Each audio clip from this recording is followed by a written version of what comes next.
终于到渤海府了，接下来的府市才是真正的战场。鲍家接连吃瘪，会不会在半路上出手报复？必须暗暗提防。停车！查验！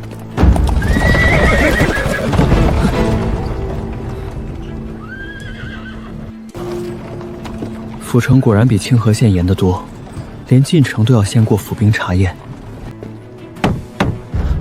车内何人？从何处来？进城做什么？我等从清河县而来，进城参加府试。后车是同行的长辈与同窗。车后无异。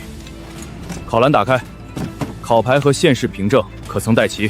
都已带齐，稍后便去府衙报名。收好。近日进城复考学子多，若遗失凭证，官府不会替你们补办。多谢提醒。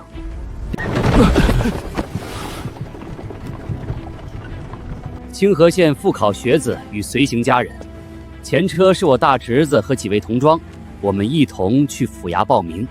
笔墨考牌都在里面，包袱只有换洗衣物，要不要一并打开？以前来过渤海府，参加过几次府试，城门查验，这些规矩我都熟。考了几次，也落了几次。东西收好。近日进城学子众多，查验无误便尽快离开，莫堵在城门处。查验无误，放行。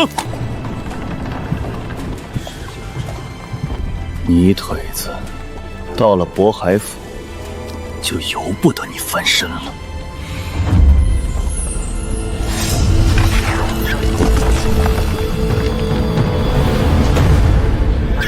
刚下船的黄花鱼，来晚可就没了。腌制水粉、针头线脑，府城里的新货嘞。海风里这股味道，倒与前世的家乡有几分相似。三多，你往里挪挪，我也看看。这便是渤海府城，比清河县大了何止10倍。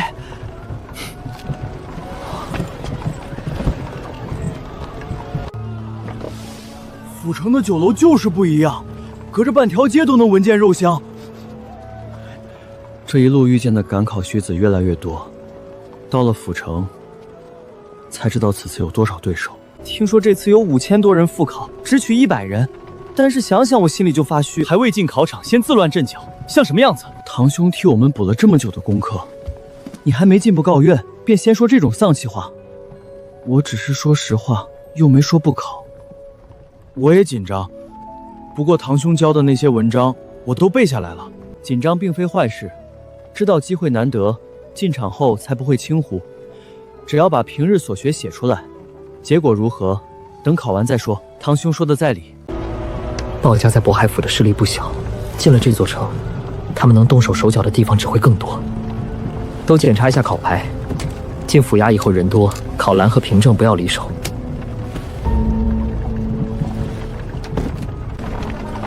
前面第2个路口左转，先去府衙里房，别跟着那辆货车往东走，东边是去贡院的路。府衙、贡院，还有附近几家客栈，我闭着眼睛都能摸过去。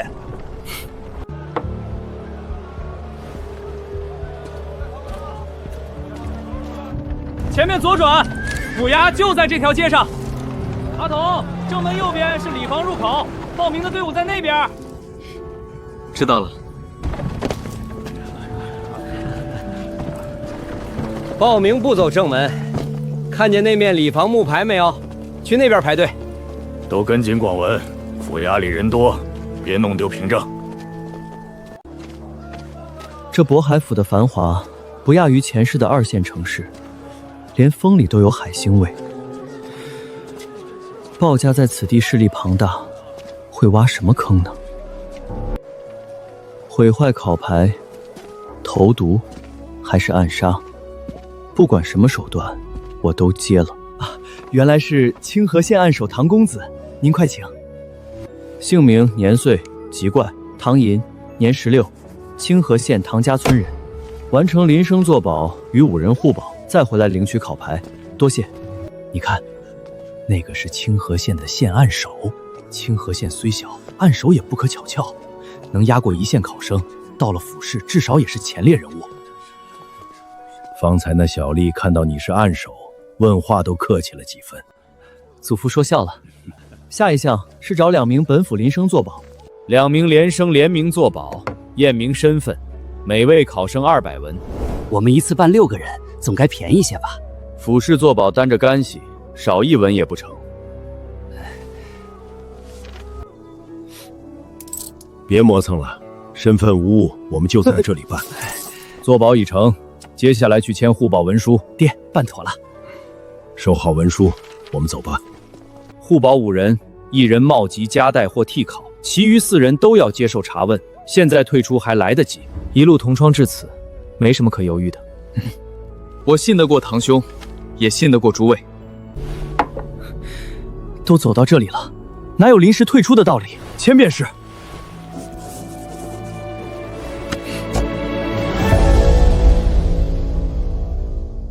报名、领生作保、互保、考牌都齐了，都齐了。我的也无误。我的考牌也在，绝不会丢。手续办完了，先去住处，谁也不许再把考牌拿出来显摆。宅子已经租好，离贡院只有2条街，诸位安心住下便是。爹，还是你想的周到。沈伯父费心了，都是自家子侄，不必客气，快进院歇息吧。这是沈家的宅子，你倒比人家主人进门还利索。我是阿银的亲大伯，跟着自家侄儿住，这也能算外人？考牌你们记得收好，这一路折腾都累坏了。祖父您先回房歇一歇，我稍后去前厅。爹，真的，您就别老惦记着考牌来回问了，我都摸了3遍了。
爹，天色都这么晚了，您怎么还不睡？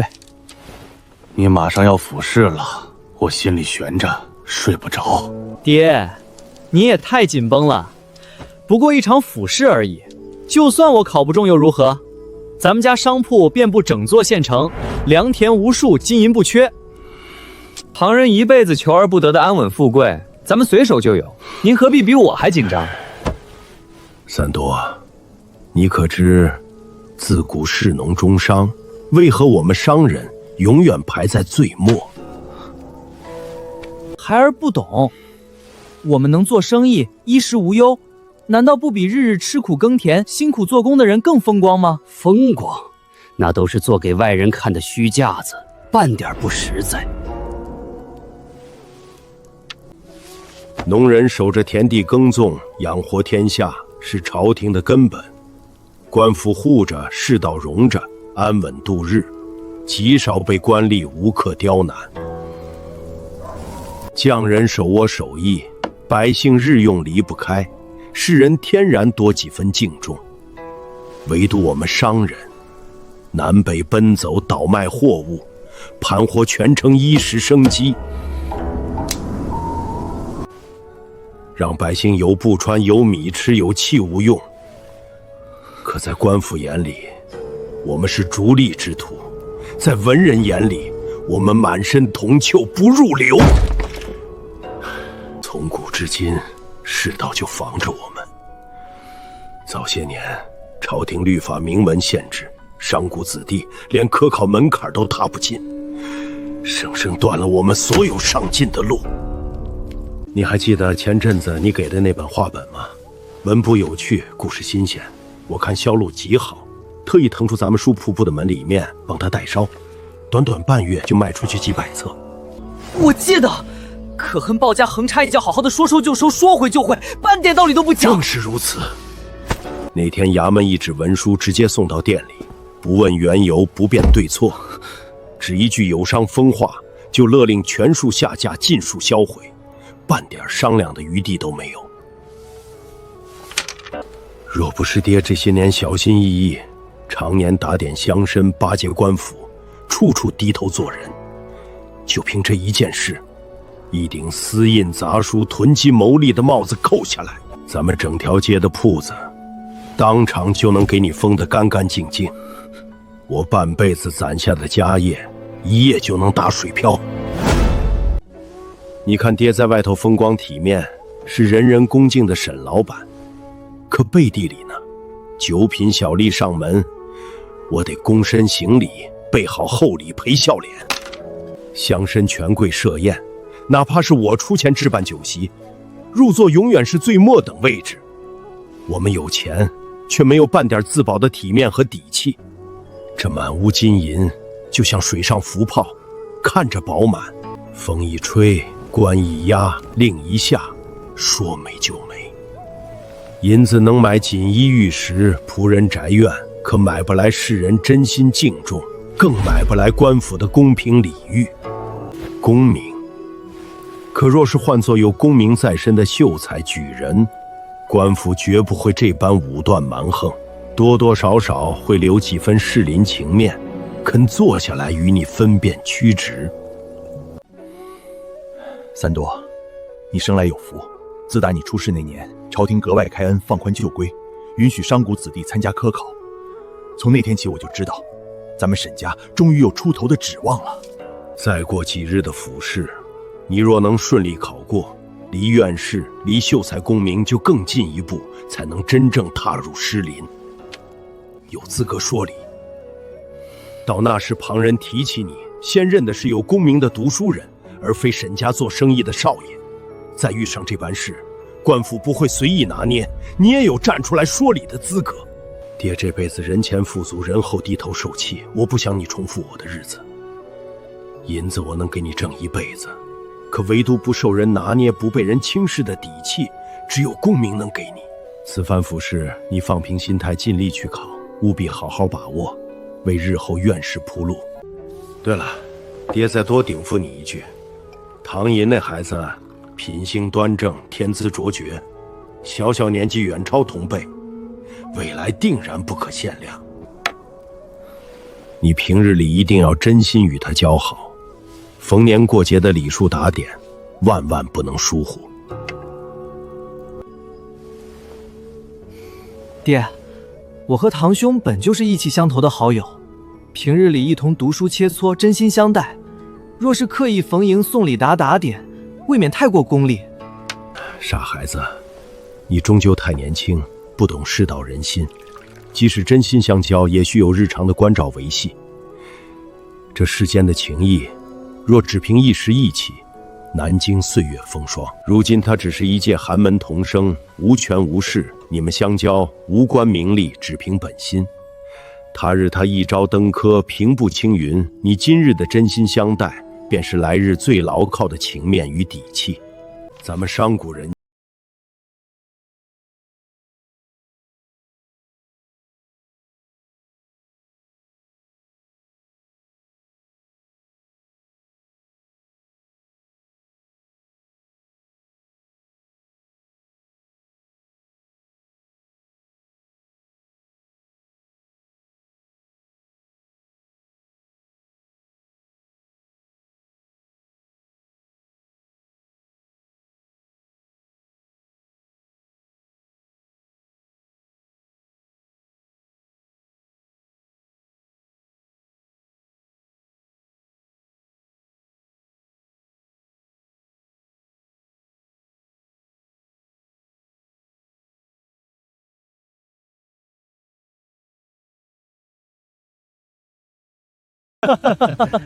阿银，你们几个记着，别心疼钱，按规矩办事。上次现世没给钱，被安排在臭号，这次绝不能再省了。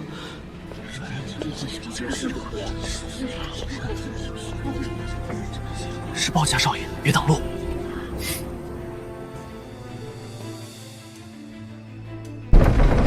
到了渤海府，仍有这么多人主动让路，鲍家的根比我遇上的更深。府试即将开启，所有考生按护榜名字列队，等待查验进场。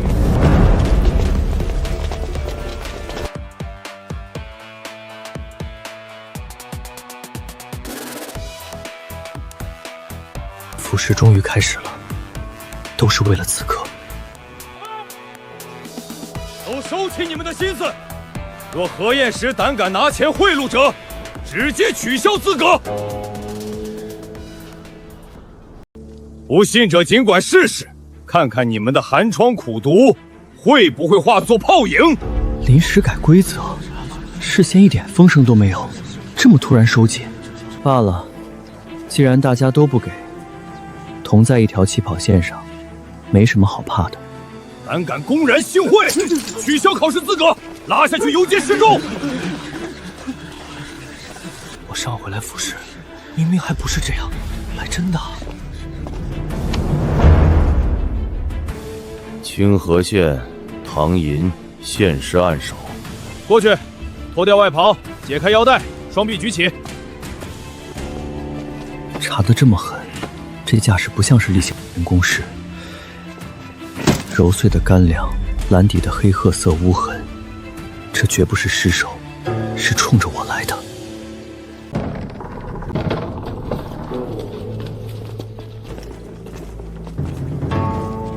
他一直在看你，这家伙的眼神不对劲，恐怕还有后招等着我。你坐这儿。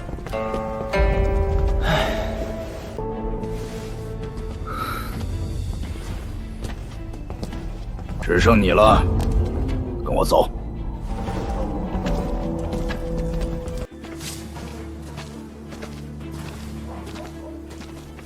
他到底要把我带到哪里？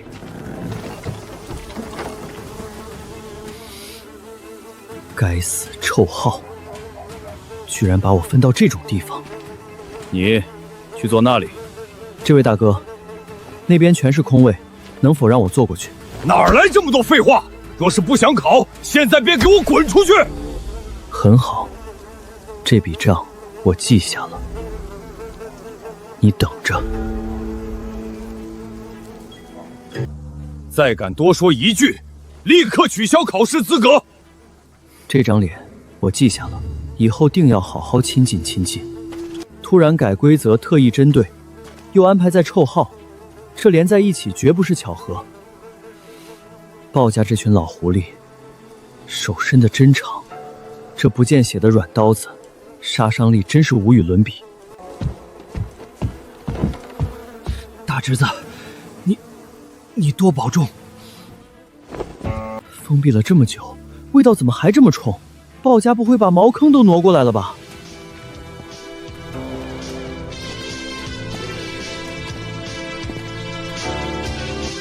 这位就是那位酷爱诗词的知府沈知远，长相倒是和名字反差挺大。鲍家对我下黑手，不知道这位知府大人是否知情。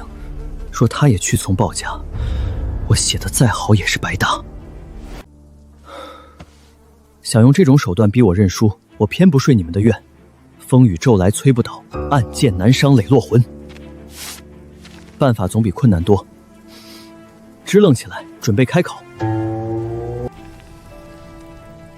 那个写出村居的县案首唐仪，不知在哪个位置，真想看看他这次能写出什么佳作。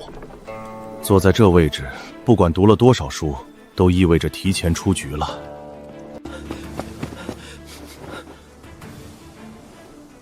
府试开启，举牌放题。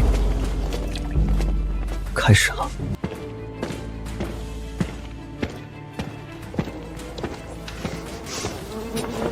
这该死的臭号，真是一刻都不想多待。冤家路窄啊，是带我来臭号的家伙，毒臭不如重臭，你就在这儿多陪我待会儿吧。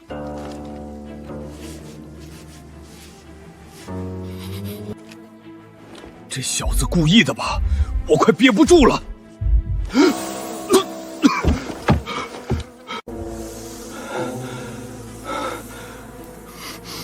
我怕不是要成为大秦立国以来第一个被臭死在贡院的府兵吧？混账！你这龟速是如何通过县市的？不觉得丢人现眼吗？你管我呢，哥们儿就这个速度。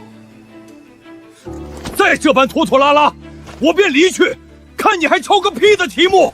你大可以试试，看我会不会告辅尊大人你玩忽职守。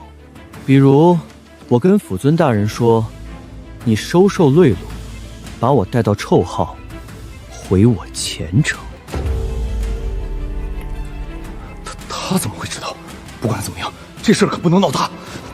兄弟，我也只是底层人，万般不由人，求你高抬贵手，别为难我了，成不？我错了还不成？现在知道自己是底层人了，刚才那股天王老子的劲儿呢？刚才不该态度恶劣，您大人不计小人过，原谅我。为恶人做事，若再恶上加恶，小心有天罚等着你。抄完了，你可以走了。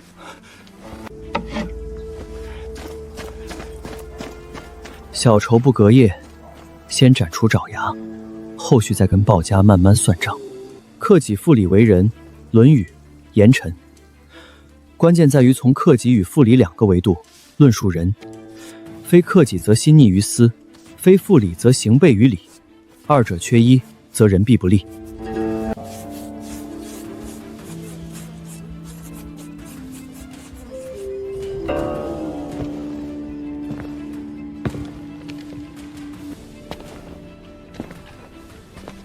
那写出村居与春晓的唐仪，不知在哪个号房答题。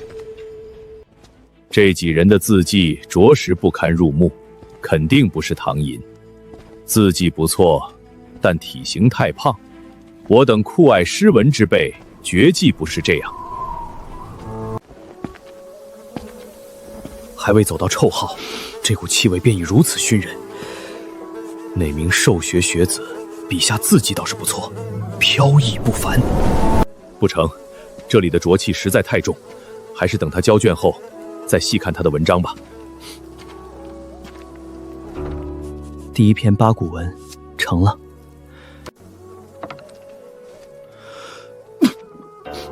这臭气如决堤洪水般扑来，再待下去，怕是真要出人命。第二题，皆雅言也。叶公问孔子与子路，竟是解答题。将两句毫不相关的圣语强行拼作一题，有点意思，怕是要难倒不少人。雅言是以言守礼，子路应对则以行见成。二者虽言一行，却同以诚为内，礼为外，共性找到了。破题因为事虽分乎言行，礼实同归成礼。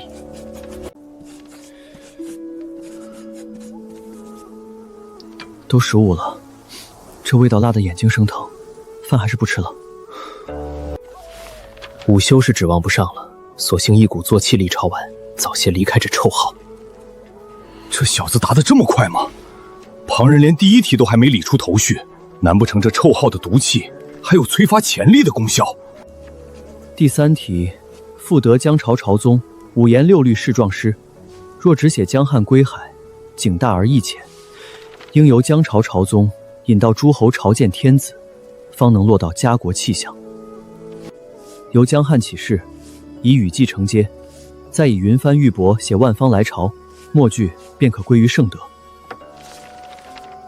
功虑无错，立意一已收住，可以登写了。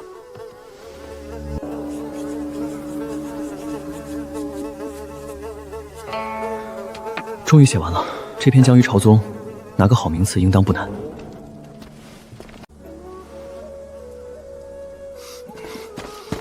3题已经答完，请验卷。把卷子放到号板外沿，沿通道直行去龙门。未凑够10人之前，不得出贡院。知道了。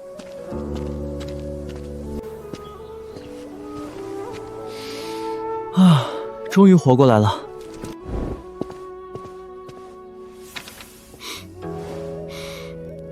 好漂亮的字！这文章和侍帖诗立意极高，堪称上乘。唐寅，他就是那个写出村居绝世名篇的唐寅。清河县暗手竟被分到了臭号，这座次安排未免太过蹊跷。科举取士事关公正，必须查个明白。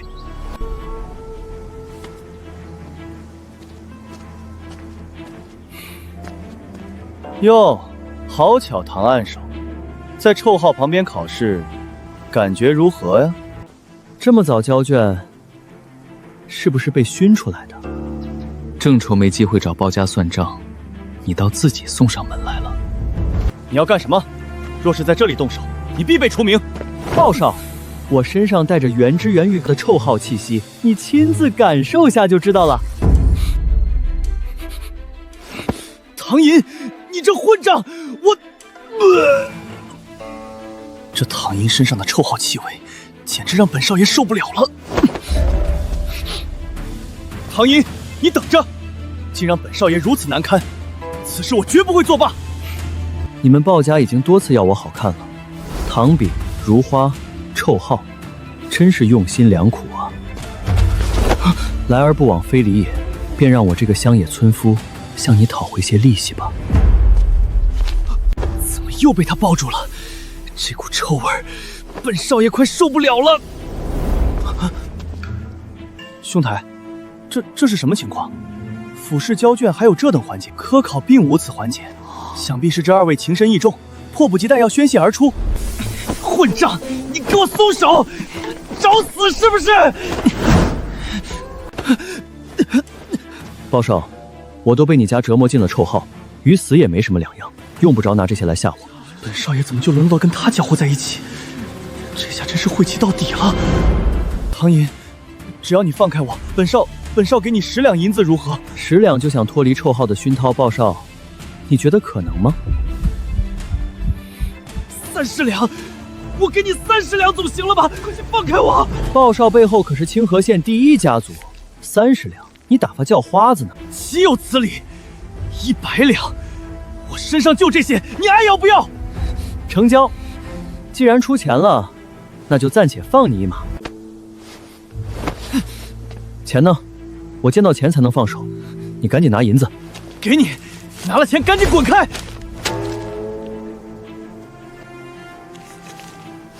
今后有时间，咱们再好好交流交流。今天出门真是撞邪了，以后绝对离这个疯子远点儿。虽被臭号熏了一天，但炸了鲍家100两银子，也不亏。阿银，你怎的交卷如此早？可都答完了？有没有纰漏？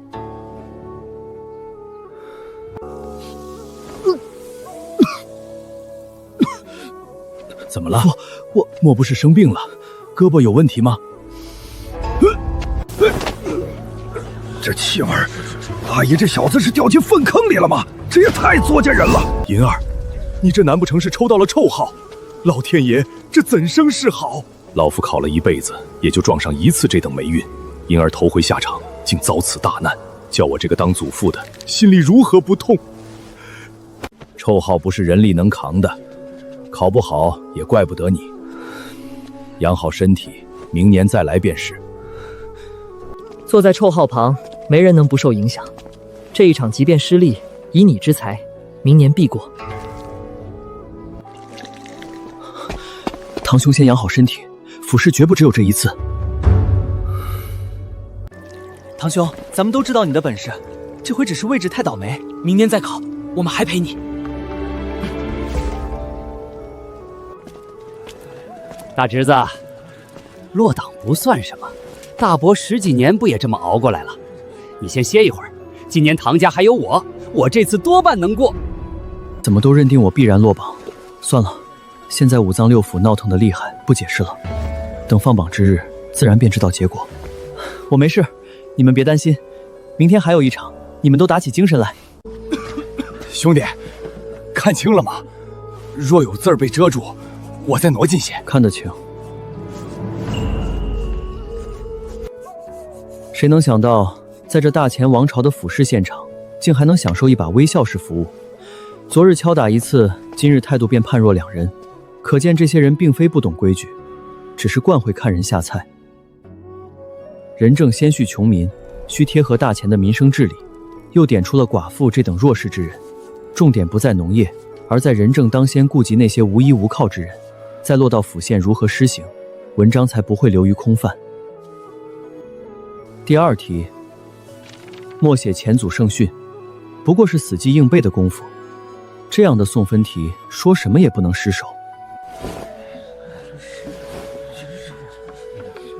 交卷。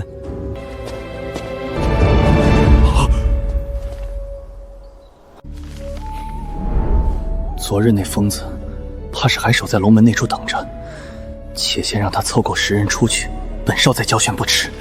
本少爷才不是怕他，不过是不愿再沾那股臭味罢了。第3日了，竟已能忍住这股味道，人的适应能力，说来是真叫人哭笑不得。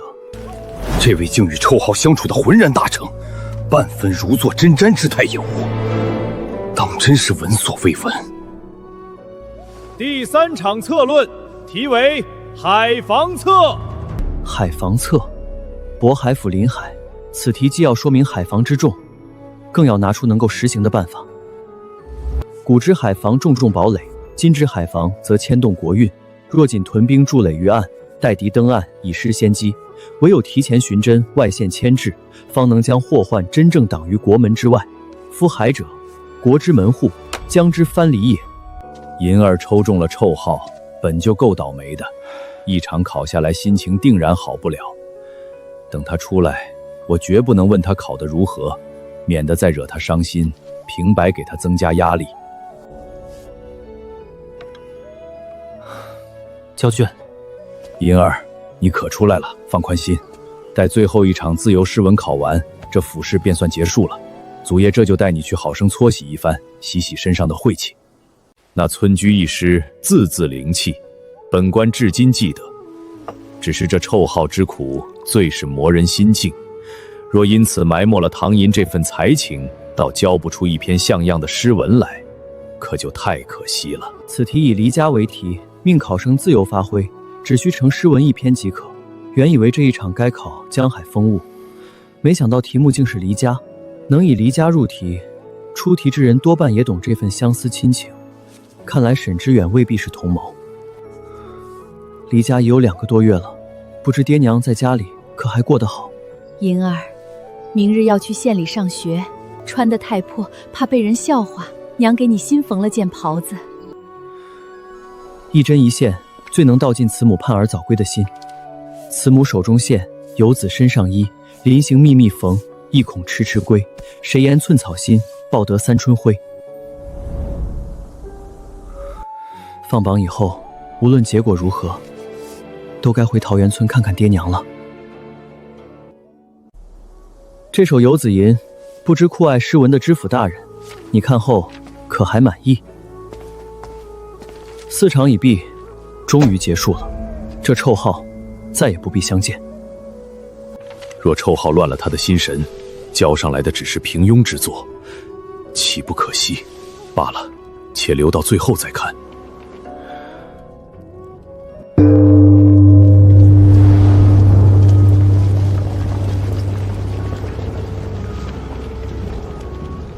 封村试卷，今夜起开始阅卷。封卷入库。总算是考完了。堂兄，我爹说渤海府景致绝佳，咱们难得来这一趟，你也可以散散心。放榜尚有几日，不急在这一时。我先带阿银去这几日考场里沾的浊气。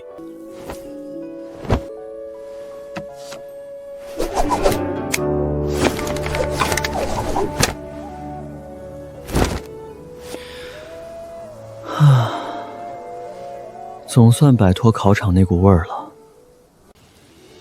堂兄，你这身新衣也太好看了吧！往日只觉你温文尔雅，今日这般一穿，简直是……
这下真足。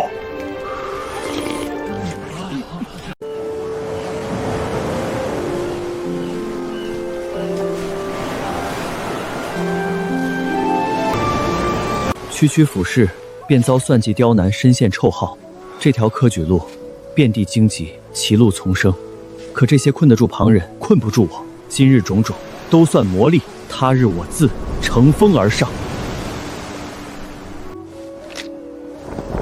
行路难，多歧路，今安在？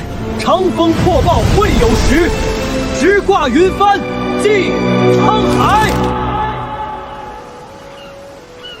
好诗，好意境。寻常游人观海，只知海阔天空，唯有堂兄出口，便是千古风流。堂兄之才，当世无双。考场臭号那般境遇，堂兄仍能心境开阔，不做颓态。长风破浪会有时，直挂云帆济沧海。此时胸襟如海，气运天成，诗格高远，足见真风骨。往后堂兄但凡有一字一句，务必第一时间告知我，我全部亲手刺抄，装订政策。书名我都想好了，就叫《唐诗300首》。我要让千秋万代读堂兄诗篇，世人皆知我堂兄大名。离谱到家了，我随口有感而发，愚兄当场就给我张罗起千古名著来了。那部《唐诗300首》，就这么被我半路截了胡，换了名头，改了主了吗？愚兄太过谬赞，即兴着作，不值一提。读书读书，整日读书。今日这般海边美景，不准斯文了。我带了水瓢，放开玩。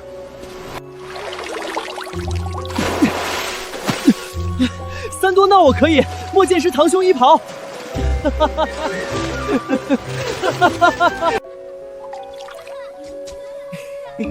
堂兄，你怎么也跟着胡闹？赵兄，独乐乐不如众乐乐。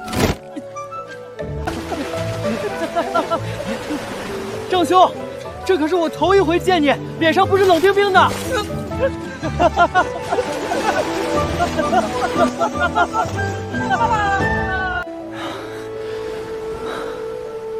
真好。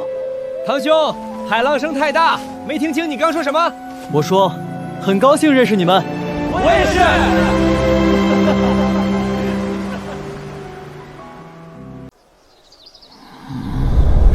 堂兄，今日放榜，你怎么还睡得着啊？榜单又不会跑，再睡会儿。走吧，就算落榜，也得亲自去看看。大伙儿一起热闹些，心里也就没那么难受了。看来他们都已默认我落榜了，这才赶着来宽慰我。也罢，且让他们宽慰着。待到了榜前，自见分晓。论科举名次，堂兄，你终究是要慢我一步了。可惜了你这身才气，竟被臭号挡了路。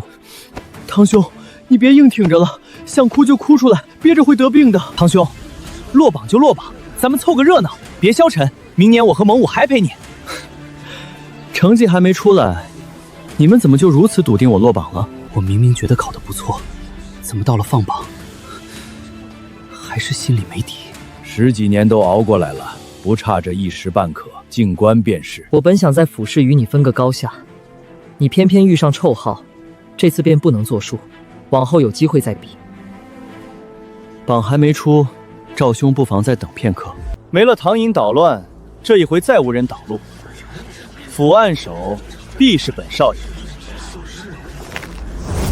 以后把唐寅那个疯子破落户踩进尘埃里。此次府按手定是阳谷县谢希梦或高唐县陈之正。我看未必。清河县唐寅有村居春晓2篇绝世名篇在，当以他最有可能。什么谢希梦、陈之敬，连唐寅在内都是泛泛之辈。府按手只能是我爆缸的。谁呀、这么狂妄？压根没听说过，是个傻子吧？放榜了！快看，放榜了！部长，放榜了！府试结果究竟如何，马上就知道了。府试红榜张贴，第81名至100名。第100名没我，第99名也没有，题目明明都答上了，难道又是我姿势过高？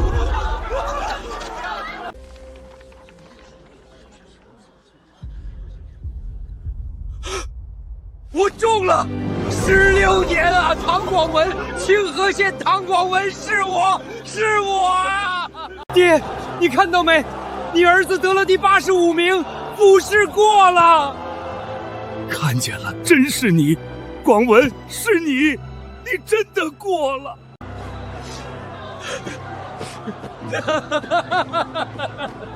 16年，我在府试门外徘徊了16年，总算跨过去了。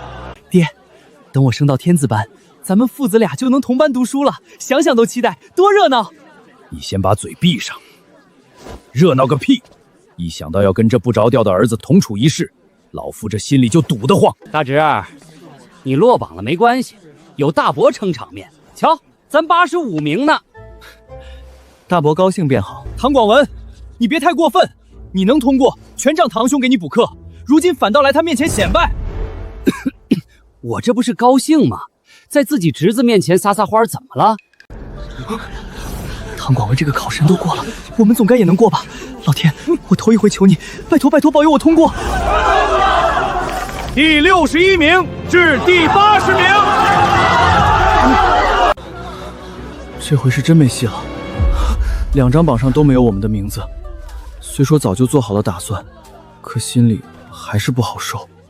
你们别妄自菲薄，或许下一张榜单就有你俩的名字。堂兄借你吉言，要真是那样，我们怕是比唐广文还要激动。第41名至60名。堂兄，你说中了，我和猛武中了。若没有你补课，我们走不到这里。堂兄威武！猛武，我们竟然都上榜了，简直像在做梦。堂兄，我能上榜全仗你提点，不然我就要接替唐广文的位置了。多谢堂兄。沈三多，你谢大侄子便道谢，扯我做什么？可惜堂兄这次落榜，不能与我们一起升入天字班，那我们就在天字班多待1年，等堂兄上来便是。等我的名字出现，这2人的表情大概会比中榜时还精彩。都发了60人了，沈兄和蒙兄都中了，怎么还没有我？于雪春，不要急，不要急。第4榜第21名至40名。于兄，榜单尚未贴完，你的文章本就扎实，不必先把自己判出局。堂兄，5000名考生，我难道还能进前20吗？第5榜第4名至第20名。第4名，离府安守还差了3步。第20名，有我通过复试了。堂兄，若非借鉴你的思路，我绝不可能进前20。方法只是末节，你本就通透，我不过点破一层窗纸。只要最后一榜未贴，便还留着一线可能。纵然明知轮不到自己，也想亲眼看看府安守是谁。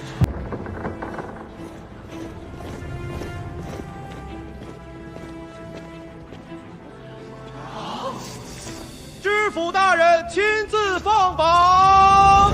第3名谢希梦，第2名鲍昭，第1名清河县唐寅。大侄儿，你不是落榜了吗？怎么会是府安守？一直都是你们说我落榜，我可从没承认过。可你挨着臭号啊，怎么可能摘取府安守的桂冠？大伯，谁规定挨着臭号就不能考第1了？恭喜堂兄，受臭这般折磨还能夺得府安守，果然厉害的人，落到什么境地都还是厉害的。倒是我，先前替你悬了几日的心，纯属多虑了。阿喜，堂兄威武，堂兄当属头一个，我们往后还跟着堂兄补课。他身处臭号仍能压过我，我们之间的差距已经到了这种程度吗？阿印是第1，竟没落榜，还是府安守。好，老天有眼。唐寅，这暗肘我鲍昭不服，这暗肘我陈之敬不服。怪了，我这暗手怎么就没一回是顺顺当当拿到手的？末世穿越者都得走这一遭。鲍照就算了，早前就结下了梁子，可这陈知信又是从哪儿冒出来的？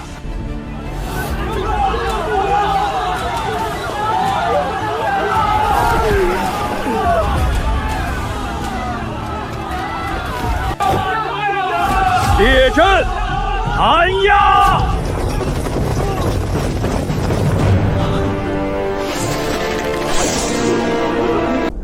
动真格的了，这沈知远疯了吗？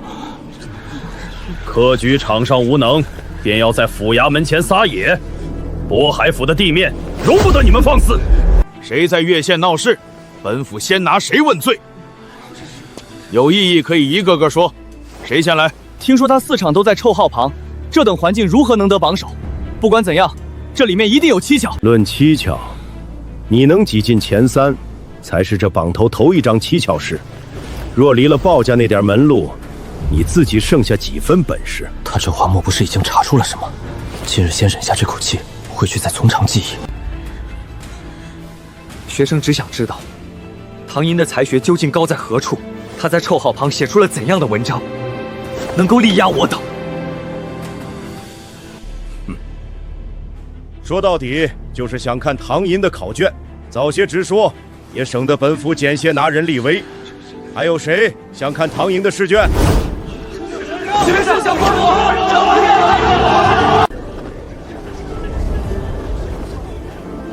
堂兄，你不打紧吧？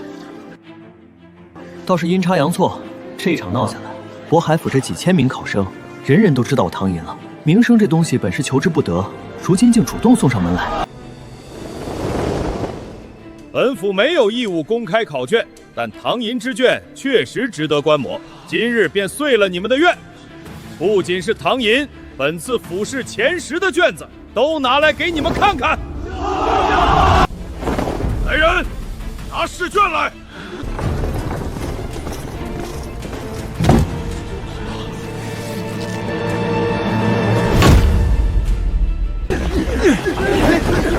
让开！本少倒要看看，那乡下小子能写出什么花来。这些八股策论写的确实出彩，但想夺府试第1，还差得远。哼，游子吟，这算什么名号？分明是无病呻吟，慈母手中线，游子身上衣，简直俗不可胎。逢见破衣也值得念叨，密密缝，迟迟归，何必自我感动？矫情得很。春晖普照万物，何曾求过回报？更是牵强可笑。为件破衣服，叨叨咕咕半天，换作是我，早把这破衣撕了。怎么回事？这群人怎么突然这般看着我？他们还想动手不成？你把游子吟贬得一文不值，那你自己写的诗文呢？便让我来品读一番。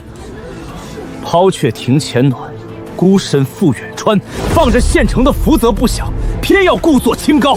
没吃过颠沛之苦，世路艰险而自非疫情，写得轻飘飘。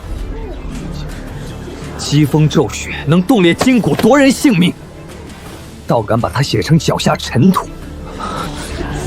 柴米油盐是俗念，功名富贵也是俗念。你一来伸手饭两口，有什么资格故作超脱？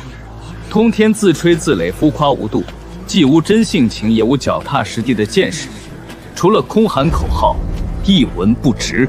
你写出这样的诗，竟还有脸嘲笑堂兄？若我是你，早已羞得无地自容。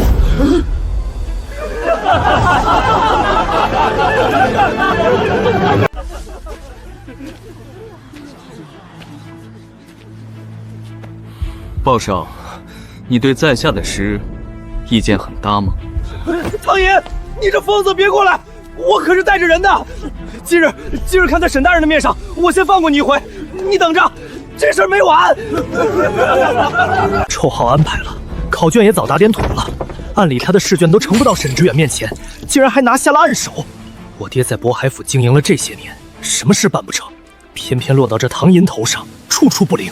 该死！备车回府。于兄，方才多谢你替我出声，此事到此为止，不必与他纠缠。鲍家不是善茬，我不想把你牵进来。他家里有几分势力，我管不着。可堂兄你的诗，我一句都不许人说不好。这不是替你争面子，是这诗本就当得起。三多，你们几个全都上榜了，这是天大的喜事！爹已经定下了海鲜大餐，走，咱们一块过去，好好庆贺一番。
唐按手，你这按手之位来的可是一波三折。出筛时你的试卷便被落卷了，若非府尊亲自取回，后果不堪设想。点你为按手时，府尊也承受了极大压力。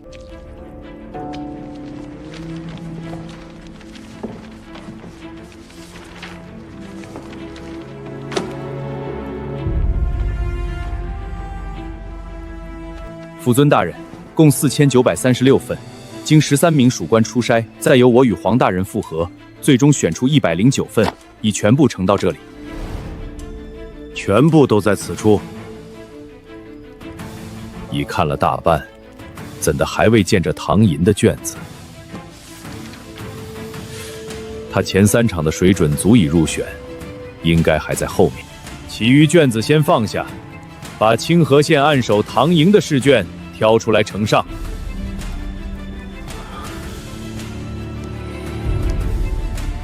怎么，找出一份试卷还有难处？你2人核查的试卷里没有清河县按手唐寅的名字。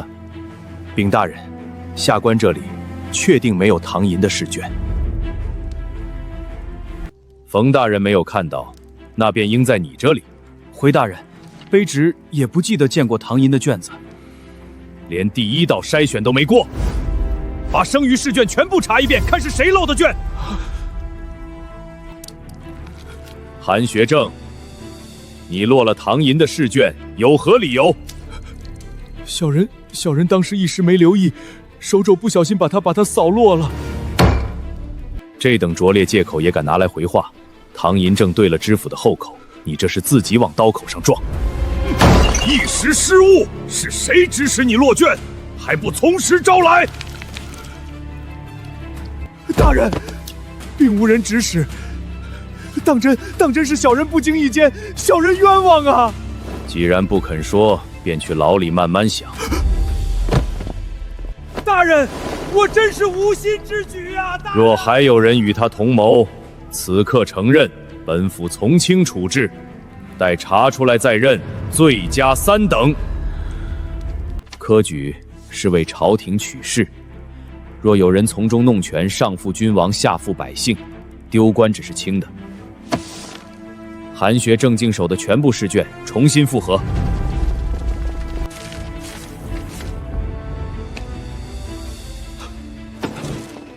大人，清河县唐寅的卷子找到了，拿来。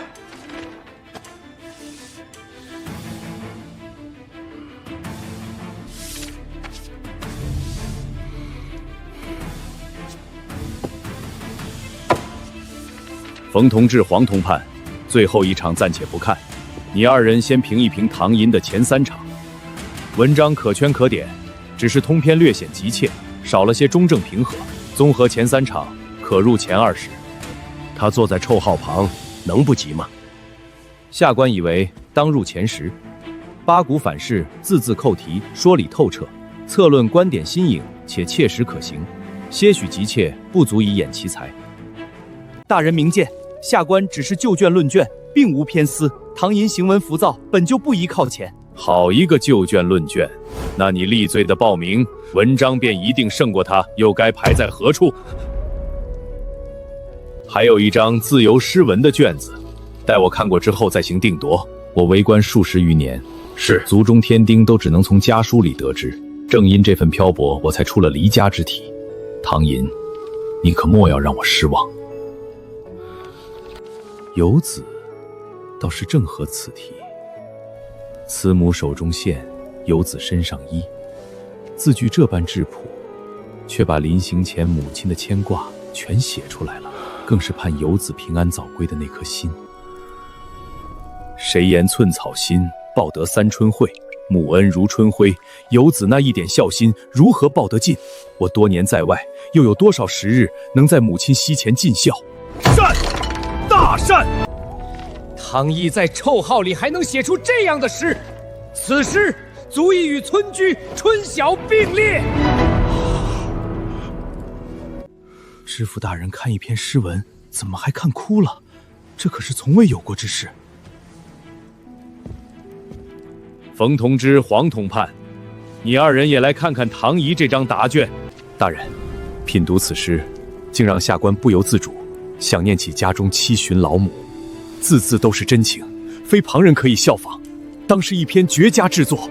此诗行文质朴，情真意切，确实超出其他同类作品许多。既是如此，那么加上这篇《游子吟》，现在你们觉得唐寅的排名该当如何呢？有这首诗在，先前那点急切已不足为重，卑职原判前20，还需重议。大人，唐寅这篇《游子吟》堪称绝世名篇，成绩当入前3。他八股文章过于急躁，缺少陈宁，给个第10足矣。这番话不是随口说的，落卷取回，单压力，一桩桩数给我听，是要我记下这份恩。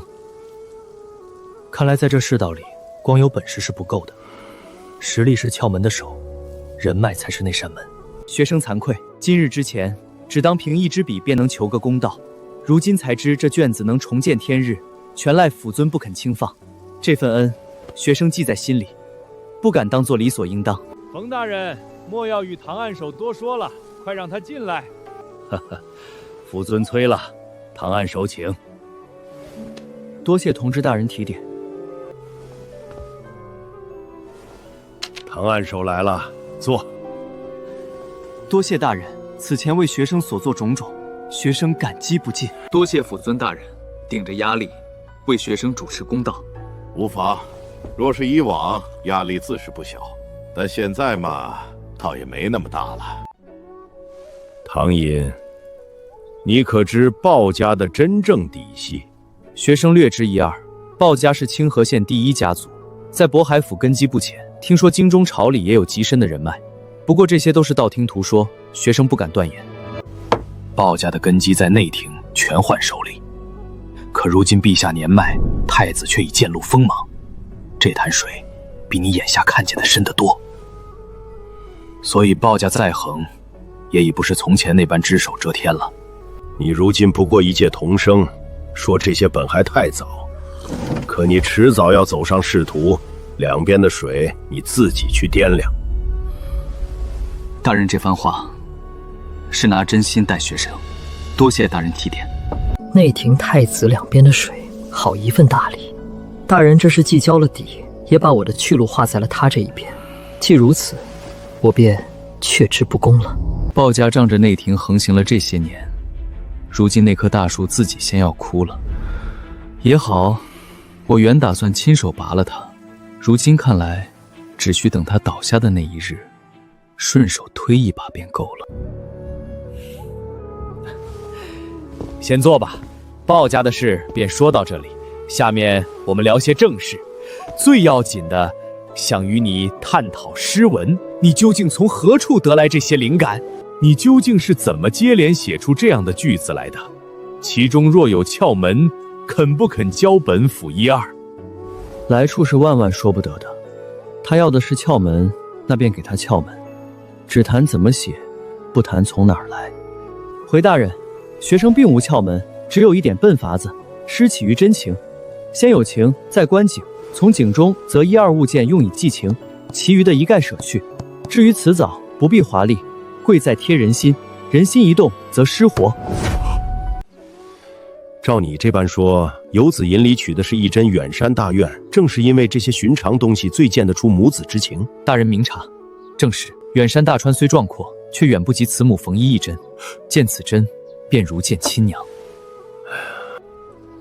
这个角度着实精妙，寻常物最动人。诗人作诗多天爱铺陈宏阔山水，却极少肯俯身留心一针一线里藏着的至真性情。由小见大，以浅藏深，这才是作诗的真意。与你谈了这2个时辰，本府这些年读诗的那些死结，倒解开了好几处。府尊学识渊博，见解通透，学生不过是斗胆浅言，能与府尊论诗谈文，实属学生之幸。好，4个月后院试，你总要来渤海府一趟，届时咱们再聚，接着谈。不，光是你我对坐未免可惜。我索性筹办一场诗会，把渤海府的文人雅士都请来。什么叫真正的好诗？是。有件事先与你说清，今年院试改了章程，不考自由诗赋了。你这份灵气，都留到诗会上来吧。学生回去后认真准备，届时必不让大人失望。院试不再设自由诗文，你对此有何打算？晚生便努力写好八股与策论，争取成绩不下滑。你的策论突出，八股根基也稳，今后在这2处下苦功，未必补不上自由诗文的缺失。这是本府当年刻骨的心得，或许对你有益。大人栽培之意，晚生敏感肺腑。这是府尊毕生治学心得，是千金难换的机缘。这份提携不仅是厚爱，也是我踏入士林的跳板。这册心得不能张扬，回去后需仔细研读。今日便到这里，莫让你家中人等急了。改日本府再请你来，咱们接着谈。大人肯听学生胡言，已是学生的福气，随时听大人吩咐。2个时辰的诗得知府青睐，此行直。院试在即，章程偏偏这时候改，还专挑了诗赋这一项。我这点长处，倒像是被人指着名字拿掉的。大侄子，府尊留你这么久，都聊了些什么？只是探讨了一番诗词文章罢了。哦，爹，猜猜，夫子得知我考过府试，会不会惊得合不上嘴？哟，福伯，您脖子伸这么长，是等娘子回门呢？我这一把年纪的人了，拿我开取笑，也不怕折了自己的福气。男人啊，活到80也是个少年郎，除非哪天挂到墙上做了画像，才没这些心思。往年你回来都拉着张脸，这回尾巴翘这么高，莫不是俯视过了？这么明显吗？竟被福伯你一眼看了出来。大伙儿看起来这么喜庆，莫不是成绩都不差？福伯，您猜猜看。小唐寅和那位先生没问题，你于学春也差不多，其他人不好说。福伯，走走走，跟我一道去找夫子。今日这消息够他老人家愣半天。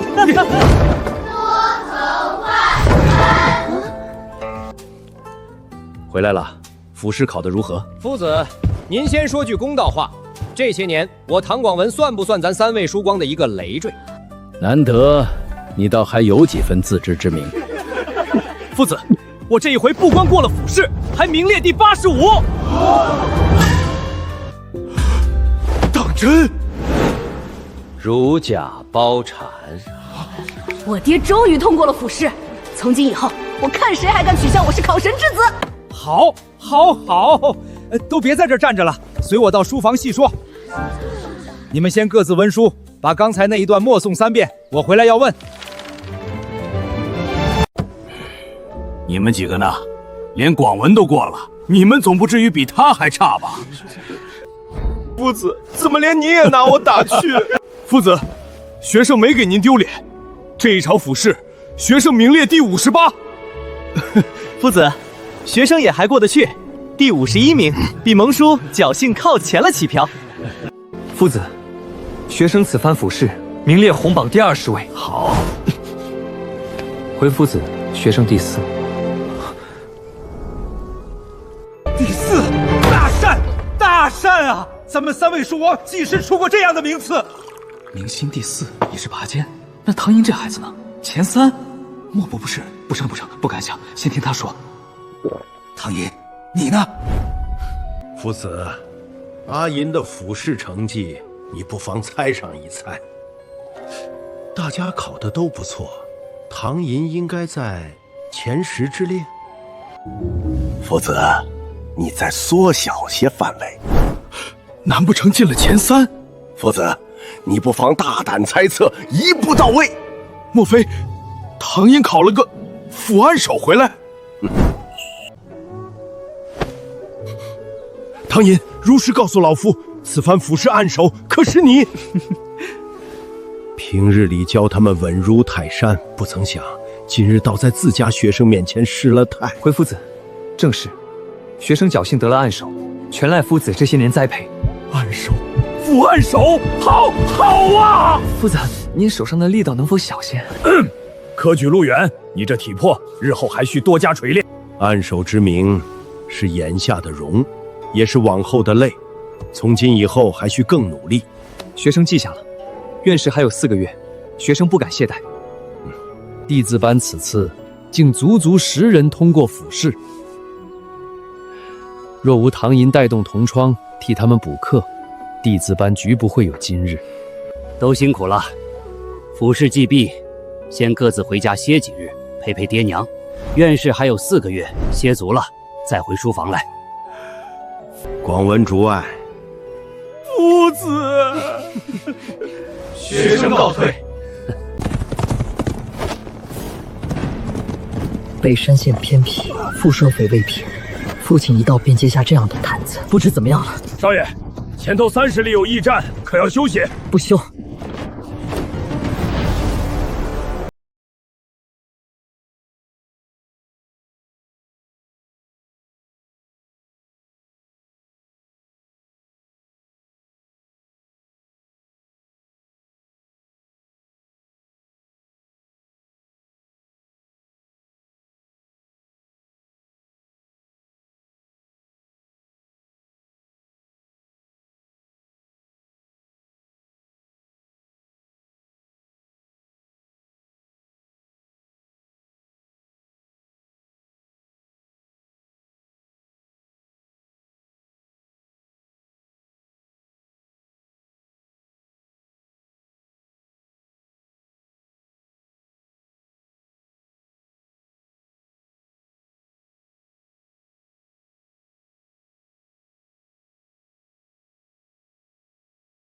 只有一个，输的是名次，不是本事。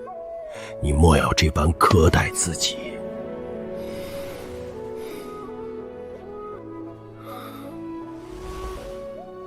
父亲，儿子进城时看过，街上铺面10家关了6家，衙役连身齐整的功夫都没有。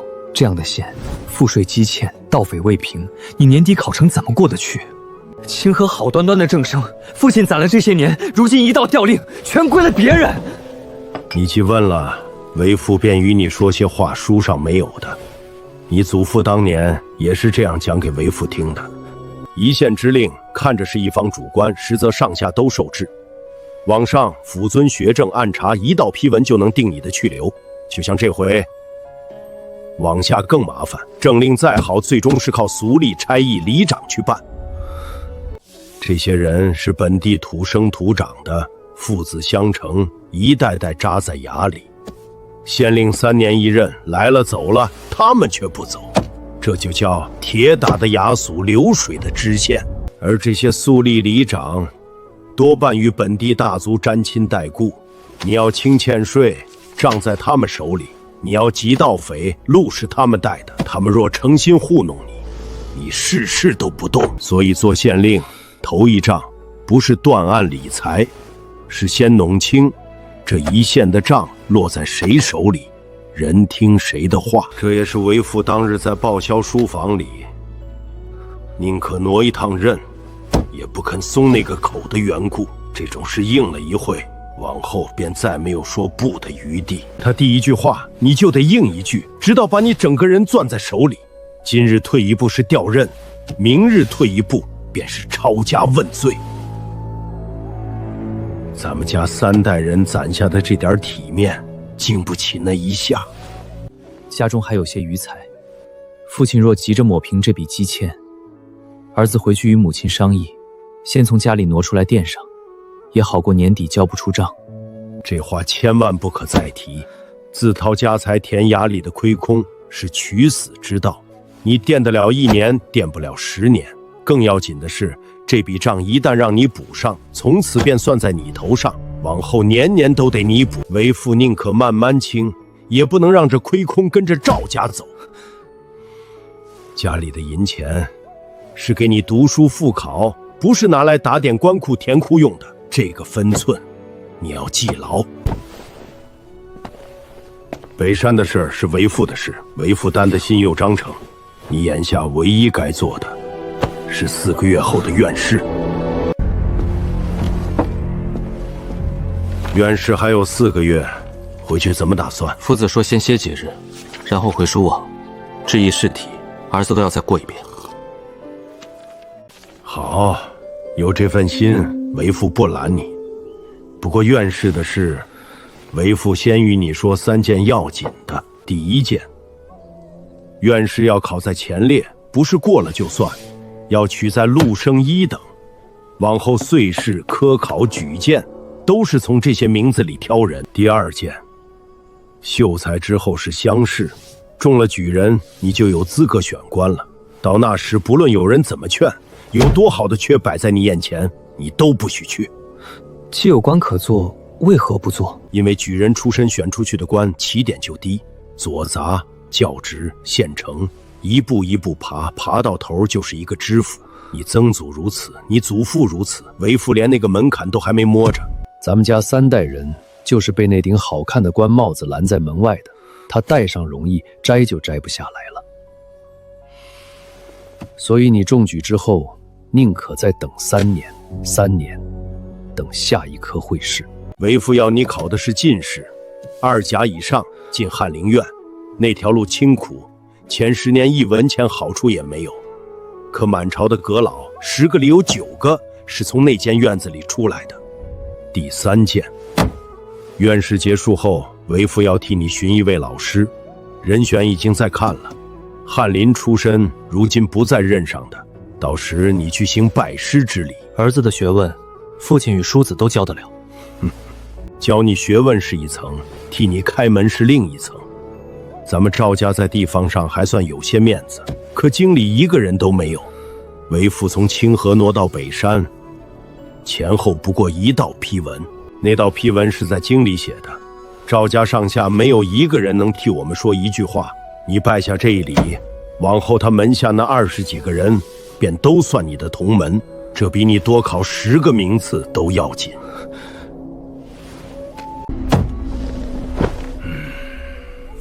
父亲把往后10年都替儿子想过了，那父亲自己，为父在官场上滚了半辈子，还没到要你替为父盘算山的事，为父一样一样轻得动。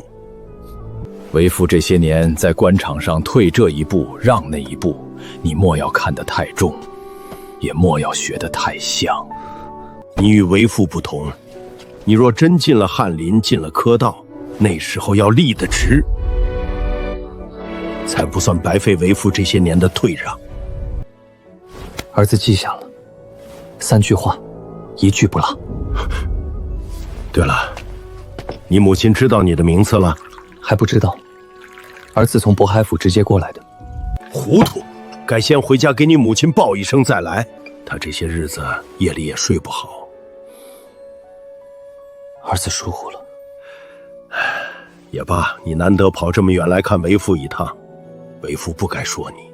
回去记得挑好话说，你母亲问什么你答什么，别有3个字打发人家。去吧，回去先看你母亲，再回书房。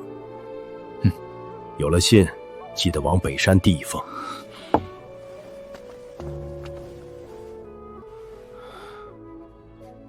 儿子知道了，父亲莫再操心儿子，先顾好自己。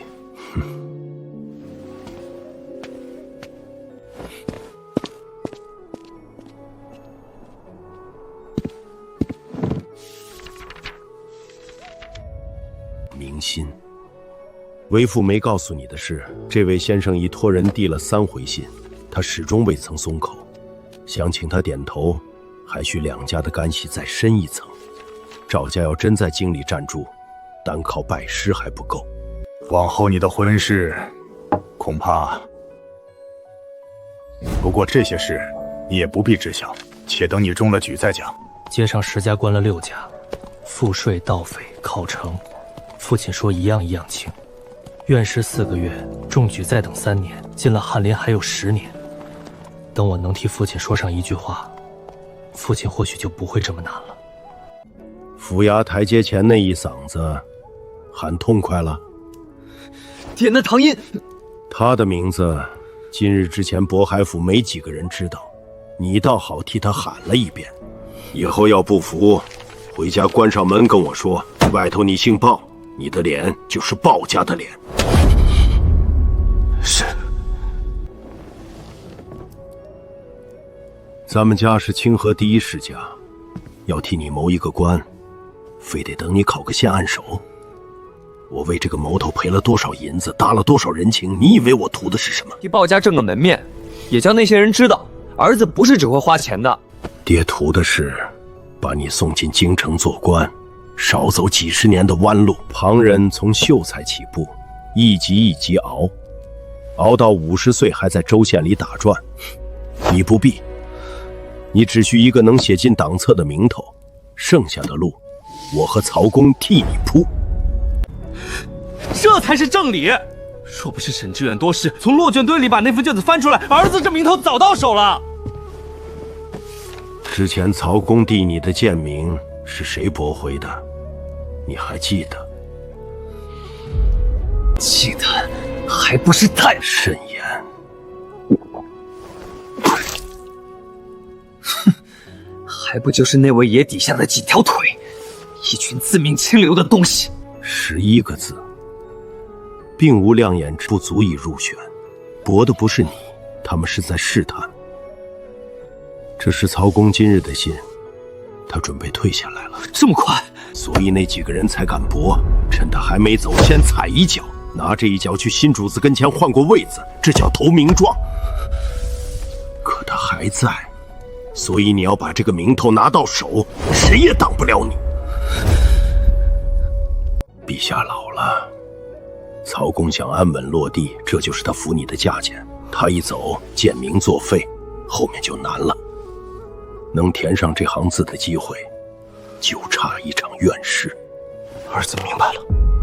爹，那唐寅只要爹点个头，儿子叫人在清河境内不动他。为什么？他凭什么翻的身？是那一项我已经替你撤了，今年院士不设自由师傅。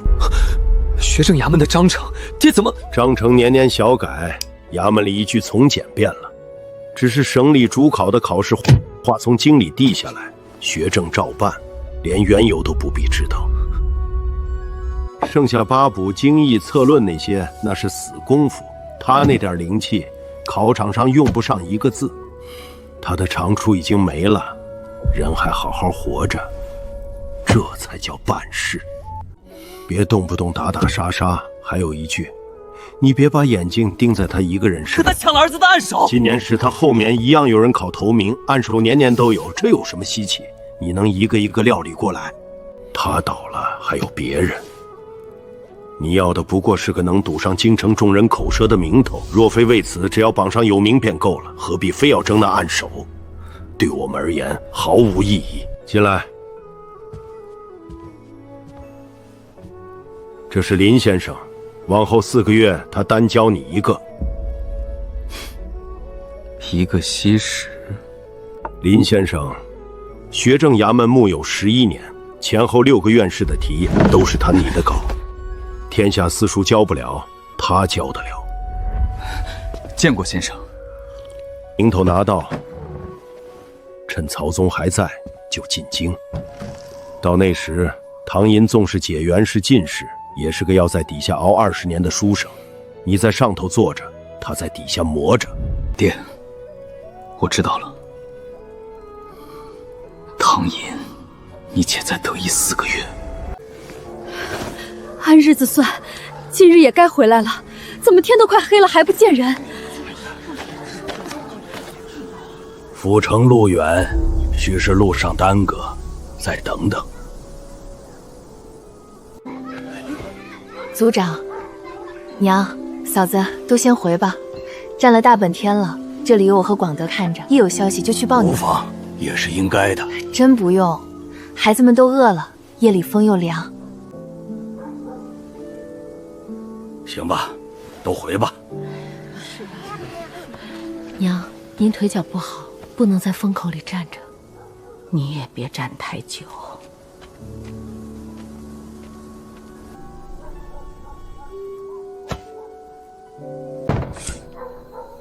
夜里山道不好走，赶车的不敢连夜赶。今日不会来了。明日一早，我把水缸挑满，粥先焖着。他们天不亮上路，晌午前就能到。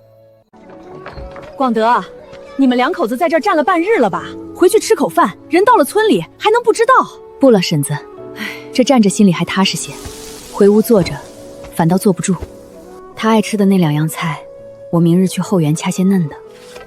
走吧。我这右眼皮从他走那天跳到今天，1天也没歇过。别的我不求，只要人安全的回来就好。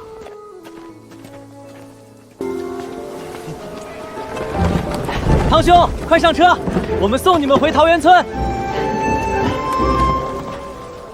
弟妹，我可不是说丧气话，县市算什么？一个县里挑几10个，阿银得个暗手不稀快。府市就不同了，是个县，那是几千人里挑，那是几千人。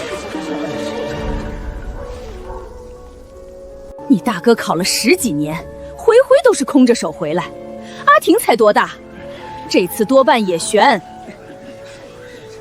嫂子说的是，考不上也不打紧，人回来就好。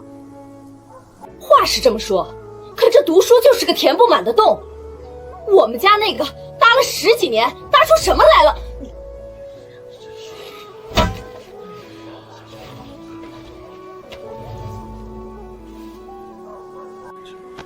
广文媳妇，少说2句。我这不是替他们宽宽心吗？真要是过了，那也是好事。这一大家子，总得出一个。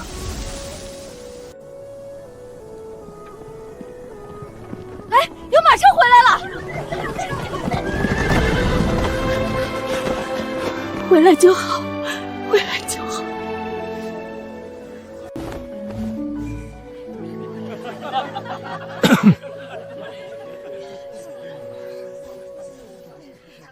先别渴了，你跟我说实话，到底过了没有？广文，这次该不会又说运道不佳吧？我可听了10几年了。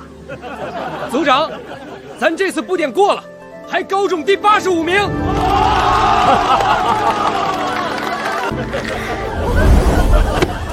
真的，这剩10年了，16年了，你这死鬼终于顶用一回。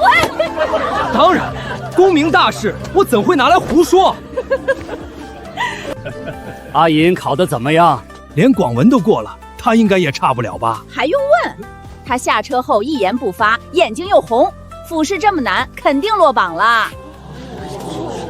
不是一家人不进一家门，大伯母这张嘴，还真是跟大伯一样有点欠。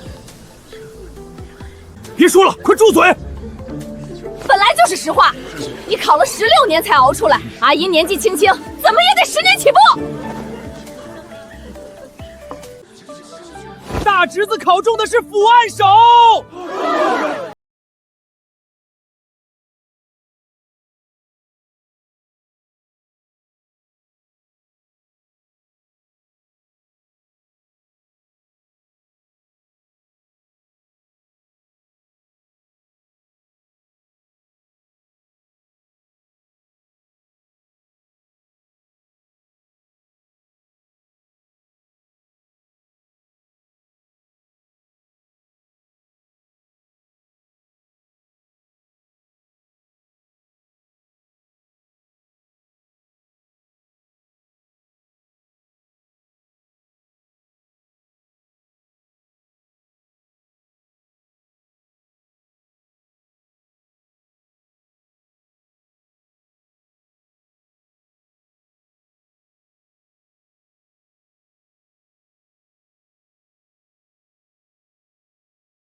堂兄，你家这新房比从前宽敞太多了，3间正房，2间厢房，今晚这么多人，也住得下。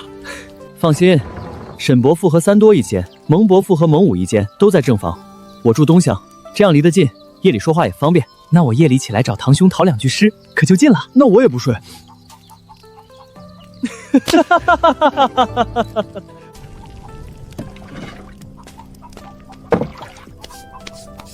2位大哥先洗把脸，这一路劳你们照样，还专程把孩子们送回来，我们做爹娘的实在过意不去。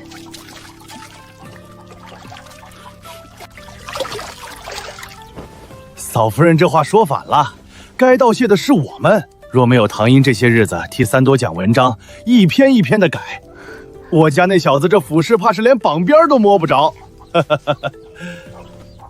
这点土品，府城烧的，不值什么，给孩子们添个嘴。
干了，留一碗给阿莹晚上喝，她这一趟烤瘦了。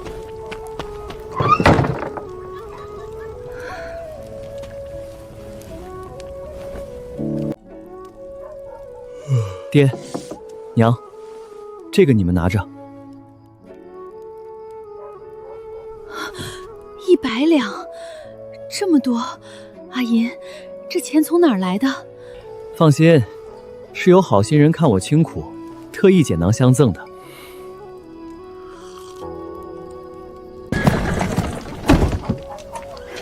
路上垫垫，新烙的饼，还有几个咸蛋，2位大哥别嫌粗。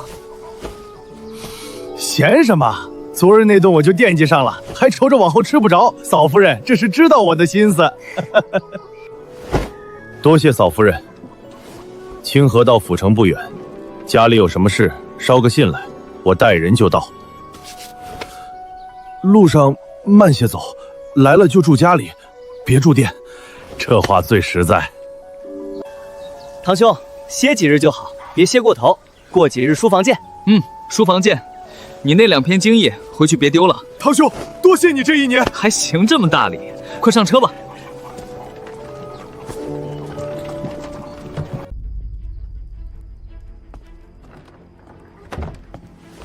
爹，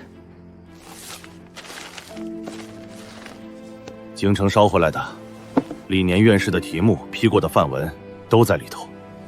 一版只印了100余部，托了3道人情，价格加了足足6倍才抢下这一套。连各省学政取士的偏好都注了，这不是坊间买得着的东西。所以说得来不易。三多，这一场跟前头2场不一样，过了院士，你就有功名在身了。前头那些说到底都是铺路的，要见张气。儿子明白。爹，我想抄一份给堂兄。你知道这套书爹下了多少功夫吗？知道，科复制之前，堂兄替我改了整1年的文章。这一回若不是他，我连复试都过不去。再说，堂兄眼睛毒，这书好在哪儿？哪几篇反文是敷衍的，他一翻就看得出。我自己抱着未必看得明白，给他一份，他讲一遍，我学的反倒快。好小子，抄吧。蒙武那孩子也一并给了。还是爹想的周全，是儿子疏忽了。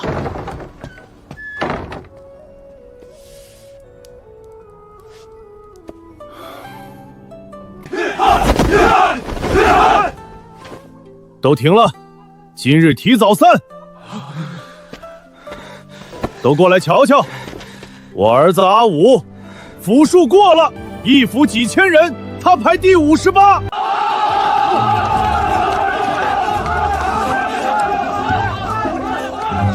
爹，别说了。说什么别说？这话我今日要说10遍。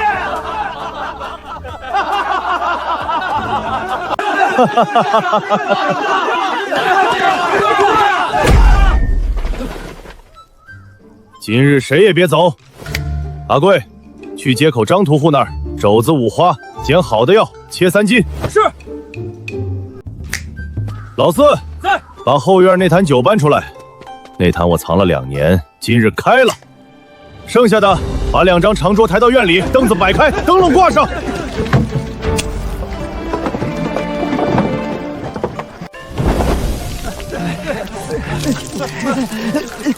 让，烫！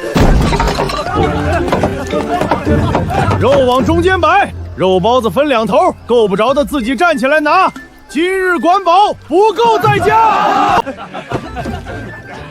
我蒙和一辈子就会打拳，认不得几个字儿。这小子从前一本书翻3页就往外跑，没想到，如今他考过了府试。还有一件，你们都给我记着，阿武能过，多半是清河唐寅的那孩子的功劳。1年下来，一句一句给人是这一榜的府案手。往后不论在街上在集上，谁要动唐家的人说唐家的不是，都给我拦下来。是。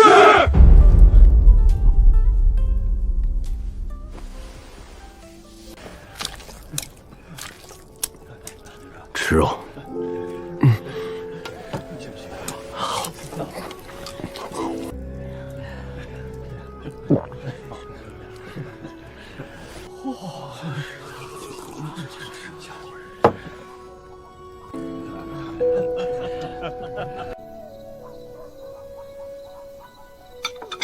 武儿，爹。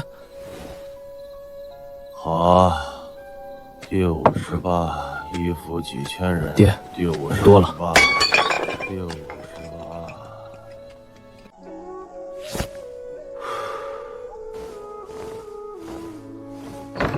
饿了就趁热吃，到了书府先喝口热水润润身子，别出一身汗就贪凉吹风，仔细着凉。知道了，娘。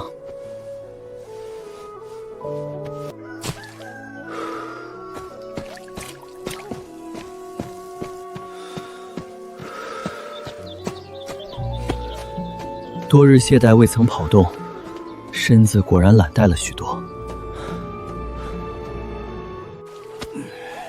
按手老爷，如今这般风光了，还这般勤快晨跑，往后可是要坐马车走官道的大人物喽。说，坐车坐惯了，腿脚就废了，身子骨懒不得。从村里跑到县城，我整整跑了2年多。旁人只当我是为了省钱，其实不然。考场应试拼的不只是才学，体力与定力缺一不可。若非这身底子，臭号那几日，我早就扛不住倒下了。这是来找父子投门下的。也太过了吧！咱们弟子班这么多人上榜，还有堂兄这府按手，消息快的谁不把孩子送来？如今3位书王一榜出这么多上榜的，谁不想把孩子送？也太过了吧！行了，别妄言了，快些进去，别让夫子久等。快看，是2榜按手唐寅，这便是2榜按手，快让孩子沾沾文气。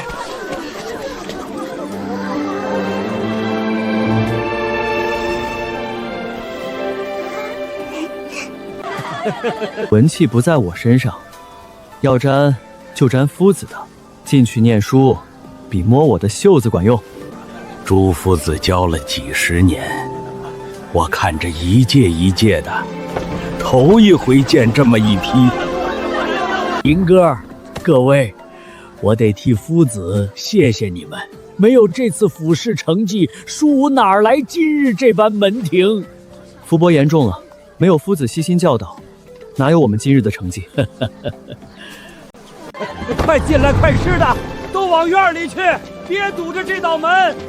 拜师的往西边廊下排队，一个一个来，莫挤，小心挤着孩子。带了树书礼的往左走，有人照应。只是来问的，先在廊下候着，都听见了没有？主子，廊下那本册子挤满2页了，外头还排着几10个。刚才又来了3家，是从临县打听来的，问咱们还收不收。我说得先问过夫子。27年了，这院子最热闹的一回，还是11年前中了2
祖父，先说经义。这一类题，头一步是辨题眼，切记见到熟句就往上套旧文。题眼偏1寸，后面写的再满，也是离题。再说策论，关窍在破题的角度，先定朝廷所求的是什么，再分利弊两面，最后落到可以施行的办法上。3步定住了，通编就不会前后摇摆。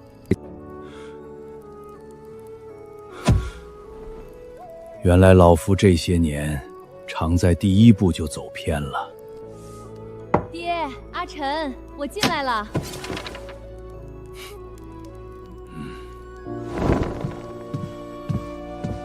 爹，讲了这么半日，先喝口汤。这鸡还是嫂子送来的，我拿小火煨了一下午，糕是热的，趁着吃。知道了，娘。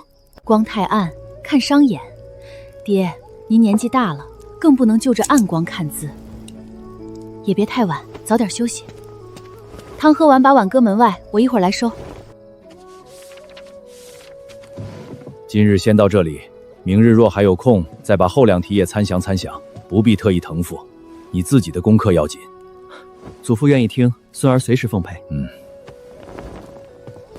这道治和策论，若从阵计入手，是否太偏？阵计能救眼下的急，可题目问的是长治，这样破题，写到一半就没得往下接了。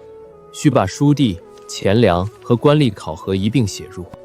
一是书导，河工怎么修，几年一须；二是钱粮，银子从哪儿出，怎么不被层层剥掉；三是官吏考核，河堤保几年，坏了追谁的责。3样立柱，才叫长治。堂兄，这3样的次序可以换吗？不能，先工后钱再立志，次序一乱，考官就看不出你懂不懂轻重。堂兄，我只写得出书修那一段，钱粮、官吏我不懂，不懂就先写你懂的，写实，宁可少一样写透，不要3样都写虚。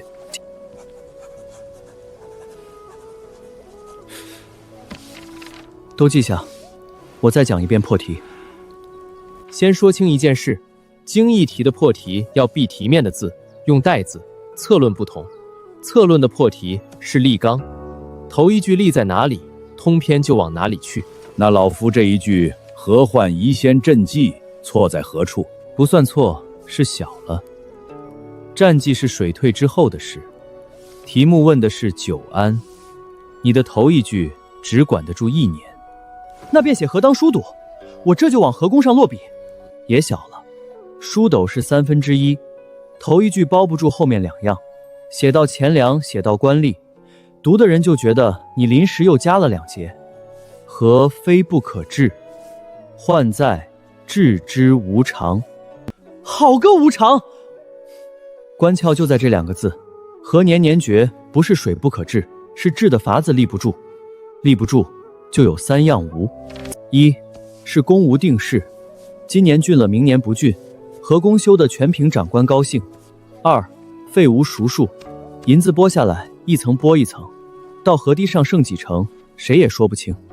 3则无归着，堤坏了，问工上说是钱不够，问钱上说是人不利，追到最后没有人担。这3条，正是方才说的书兜、钱粮、官吏考核。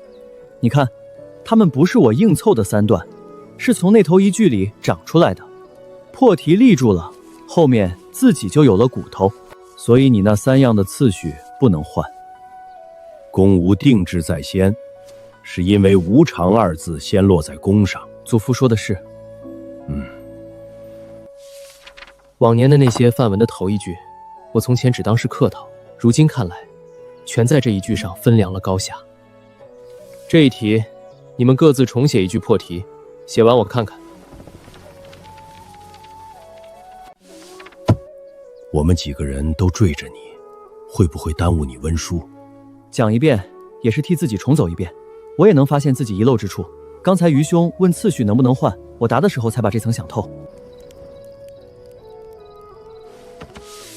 辅尊这册心得，果然不只教文章，更教如何从官府实际施政落笔。文章写得再漂亮，也只是纸上的东西，真正难的是，这件事在衙门里究竟怎么落地？这一层，天下的私塾都教不了，也正因为教不了，这一层才最要命。糊名有什么用？名字遮住了，出身却遮不住。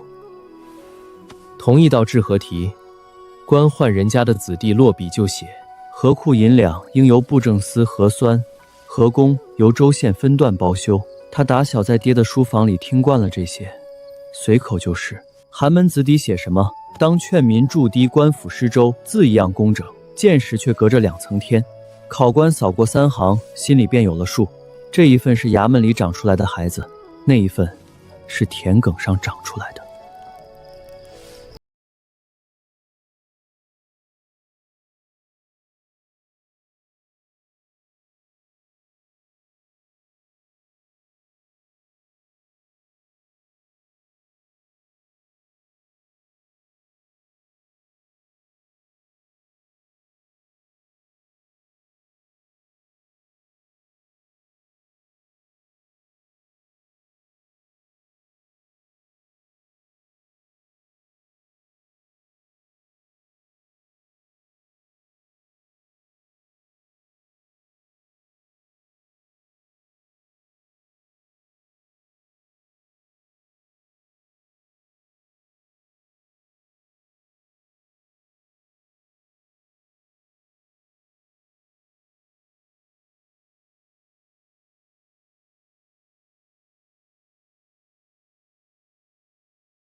祖父，坐这儿吧，这儿看得清。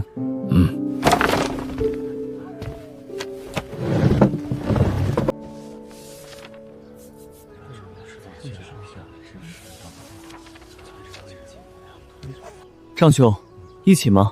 今日讲策论。多谢堂兄，只是家中有事，我要先回去。好，哪日想听，凳子空着，咱们互相探讨一番。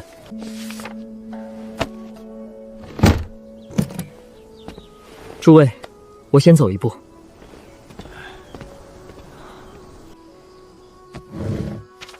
今日讲夫子发的头一套第41题属民题。前人论民生有3条大路，一条讲粮，一条讲赋役，一条讲备患，也就是应对水旱的法子。今日就说这3条大路。第一条讲粮，贾其论积欲书，一句夫积蓄者，天下之大命也，把粮仓说成国之性命。晁错论贵粟书，再往下走一层，故要贵粟，要让人拿粮换爵换赎罪，粮自然就往官仓里去了。第二条讲赋役，陆资有军节赋税续百姓6条，他的官桥不在俭，在均，赋税重了未必是病，贪得不平才是病。第3条讲备患，宋人董贵有救荒活民书，长明窗、设仓、赈粟、劝分、以工代救，一条一条都是实法。另有范文正公、打手诏、调陈时事、后农桑、简徭役，也在其中。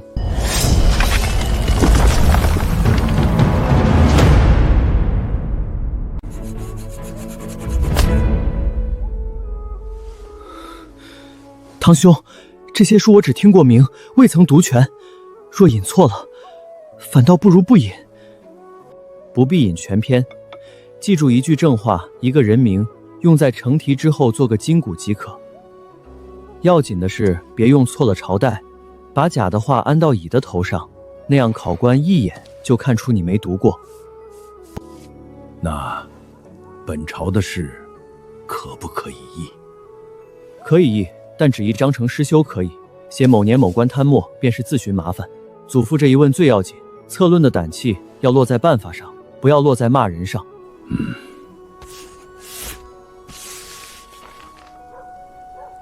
堂兄，我有一处不明白，晁错主张贵粟还要抑商，可粮价一高，城里买粮的人怎么活？这一条我总觉得不通。问得好，所以晁错那一篇能当骨头，不能当全篇。粮贵伤士，粮节伤农，这中间的分寸才是文章真正要写的地方。你若答这一路，可以写3层。第一，丰年官仓倒入，抬住粮价，农不至于亏本。第二，写年开仓平3，压住粮价，士不至于恶人。第三，再加一条通商，许粮从有余的府往不足的府去，价自然就平了。这就是长粮仓的道理。原来我家那些行商的门道，也是能写进卷子里的。谁家的门道都能写进卷子，只是你要把它说成朝廷的话，不要说成生意人的话。堂兄，以工代赈，是不是就是不白给粮，让灾民去喝河堤、修城墙，做一日活领一日粮？正是。蒙兄这一句比许多人写一整段都清楚。你若答这一路，就照这么写：白给粮，粮尽人散；以工代赈，粮尽而低成。多写这半句，考官便知道你懂事。那大侄子，这3条路有没有一条最稳的？我就学一条。有，大伯学第3条备患那一路，仓促赈刀以工代赈都是实法，乔目清楚，好记也好写。只有一样，数目不能空，写官仓存粮几何，每口日给几升，几日一放才叫办法。写当广施仁政以活万民，考官看一眼就翻过去了。几升，几升，几日一放。今日就3条，回去各写一段，明日拿来我看。记住，先立纲，后分条。纲若立在仁政2字上，那便是白写；早啊，早啊，身子硬朗着呢。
厉家托我问了，若是嫌县城远，姑娘过门也肯住乡下的。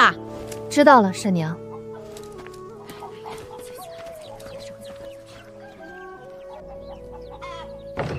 那两家听着都不错。好归好，等阿屯回来看他的想法。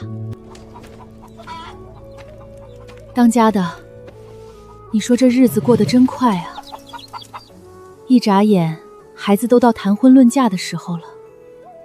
是啊，天天在眼前，倒没觉出他长。今日沈娘一开口说亲事，我才回过神来。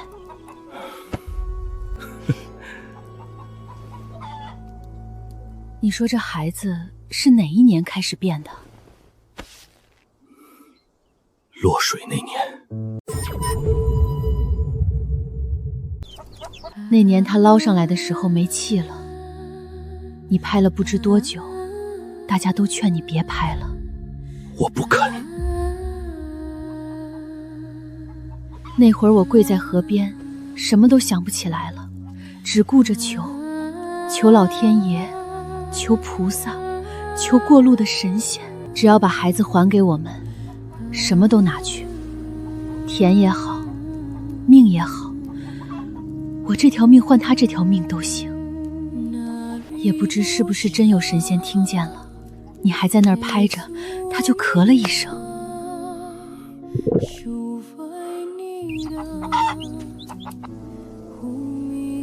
不管怎样，阿银都是上天送回来给我们的孩子，你说对吧，当家的？不管怎么样，阿银都是我们的孩子，上天送我们的孩子。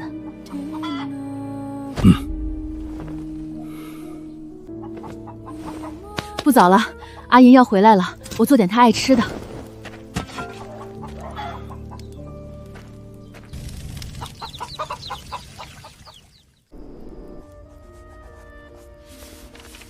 今日一放。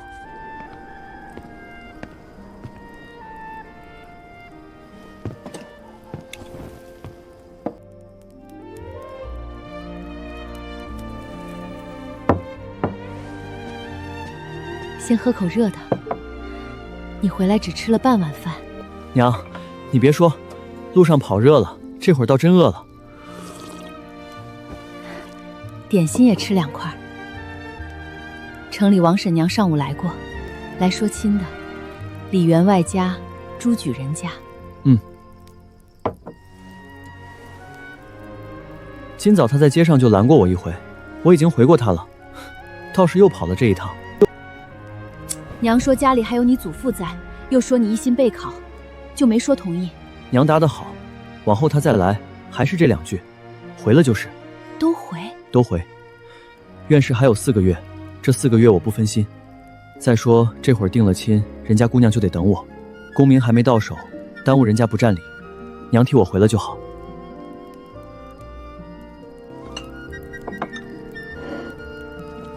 别熬太晚。知道了。